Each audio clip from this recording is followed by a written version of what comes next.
दोस्तों आदाब, उम्मीद कि आप सभी खैरियत से होंगे। दोस्तों, मिसाइलों की गूंज से कांप रहा मैदान, सियासत के सवालों से थर्रा रहा जहान। ईरान ने अमेरिका के घुटने टेकने तक जंग का बिगुल बजाया तो अमेरिका के छिपते आंकड़ों ने नए राज जगाए। परमाणु ठिकानों पर मंडराता हमला, बहरीन के डेटा सेंटर पर बरसती तबाही, गजा में फिर मासूमों का खून बहा। ट्रंप की खामोशी ने युद्ध अपराधों पर बहस भड़काई तो ईरान ने इंसानियत का आईना फिर टूटा हुआ देखा। दिल्ली में मोहन भागवत की नसीहत ने सत्ता के दरबार को झकझोरा। हुक्म नहीं संवाद चाहिए, ये संदेश खुलकर आया सामने। जंग, सियासत और इंसानियत, आज की हर बड़ी खबर एक ही सवाल पूछ रही, दुनिया किस मोड़ पर खड़ी है। तो आइए जानते हैं इस रिपोर्ट में। मैं हूं रियाज अहमद और आप देख रहे हैं हमारा खास शो बातें दुनिया की। वीडियो में आगे बढ़ने से पहले मैं आपको बताना चाहूंगा, मेरे 750 से ज्यादा सब्सक्राइबर हो चुके हैं। जिन लोगों ने इस चैनल को सब्सक्राइब किया उनका बहुत बहुत शुक्रिया और मेरी दुआएं उन सभी लोगों के साथ। दोस्तों, सबसे पहले बात करते हैं ईरान और अमेरिका जंग की खबर की। दोस्तों, ईरान के शीर्ष सुरक्षा अधिकारी यानी सिक्योरिटी चीफ ने एक ऐसा बयान दिया जिसने अमेरिका और उसके सहयोगियों के होश उड़ा दी। उन्होंने साफ कहा कि ईरान के हमले तब तक जारी रहेंगे जब तक दुश्मन का पूर्ण आत्मसमर्पण यानी अमेरिका घुटनों पर न आ जाए। दोस्तों, ये किसी धमकी से कम नहीं है, बल्कि ये एक ऐतिहासिक घोषणा है जो साफ करती है कि ईरान अपनी जवाबी कार्रवाई को सीमित सैन्य झड़पों या सीमित हमलों तक नहीं रखेगा, बल्कि वो अमेरिकी हमलों के खिलाफ एक व्यापक और लंबी जंग के लिए पूरी तरह तैयार है। और उसका लक्ष्य यानी मकसद सिर्फ दुश्मन के ठिकानों को नष्ट करना नहीं, बल्कि उसे ऐसी शिकस्त देना है जिसके बाद वो कभी दोबारा ईरान के खिलाफ जंग करने की सोच भी न सके। दोस्तों, ये बयान ऐसे वक्त पर आया है जब अमेरिका ने ईरान पर 13वीं रात के हवाई हमले पूरे कर लिए हैं और दोनों तरफ से लगातार मिसाइल और ड्रोन हमले हो रहे हैं और इस जंग में अमेरिकी सैनिकों को भी भारी नुकसान उठाना पड़ रहा। और अब ईरानी क़यादत ये संकेत दे रही है कि अब पीछे हटने का कोई रास्ता नहीं और ईरान अपने पूरी सैन्य और क्षेत्रीय प्रभाव का उपयोग करते हुए दुश्मन को घुटनों पर लाने के लिए प्रतिबद्ध है। और उन्होंने ये भी कहा कि अगर जरूरत पड़ी तो हम दुश्मन के हर उस निशाने को तबाह कर देंगे जो हमारी संप्रभुता यानी खुद मुख्तारी और सुरक्षा के लिए खतरा है। दोस्तों, अब देखना यह है कि अमेरिका और उसके सहयोगी इस पूर्ण आत्मसमर्पण यानी घुटने पर आने की मांग का क्या जवाब देते हैं,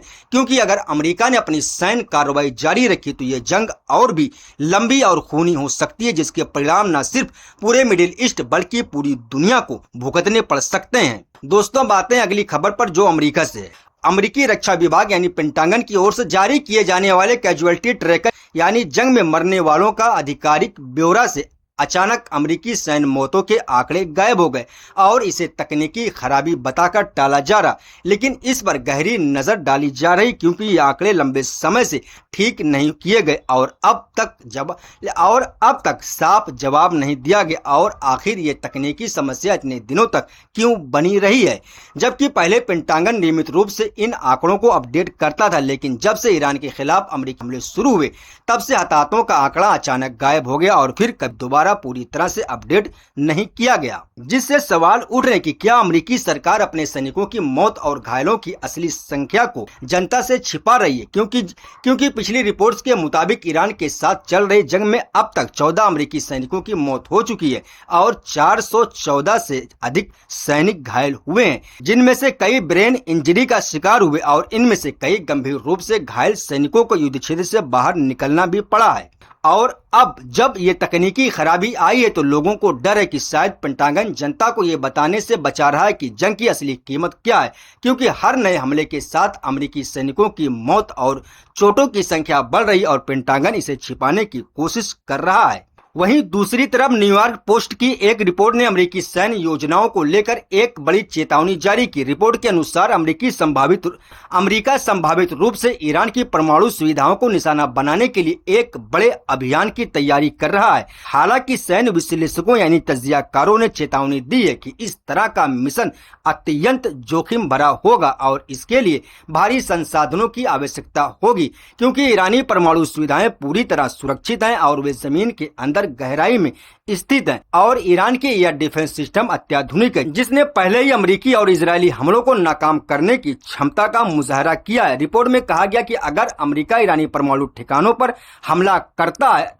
तो उसे न सिर्फ एक व्यापक हवाई अभियान चलाना पड़ेगा बल्कि बड़ी संख्या में रिफ्यूलिंग विमान, सटीक मिसाइलें और इलेक्ट्रॉनिक वारफेयर सपोर्ट की भी आवश्यकता होगी, जो अमेरिकी सेना के लिए संसाधनों और समय के लिहाज से अत्यंत चुनौतीपूर्ण होगा। और विशेषज्ञों को डर है कि इस तरह के ऑपरेशन से ईरान पूरी तरह जवाबी कार्रवाई कर सकता है, जिसमें फारस की खाड़ी में तेल टैंकरों, अमेरिकी सैन्य ठिकानों और यहां तक कि इजरायली शहरों को निशाना बनाना शामिल हो सकता है। दोस्तों, ये रिपोर्ट ऐसे वक्त पर सामने आई जब अमेरिका पहले ही ईरान पर 13 रातों से हमले कर चुका है और ईरानी क़यादत ने पूर्ण आत्मसमर्पण तक हमले जारी रखने की धमकी दी है।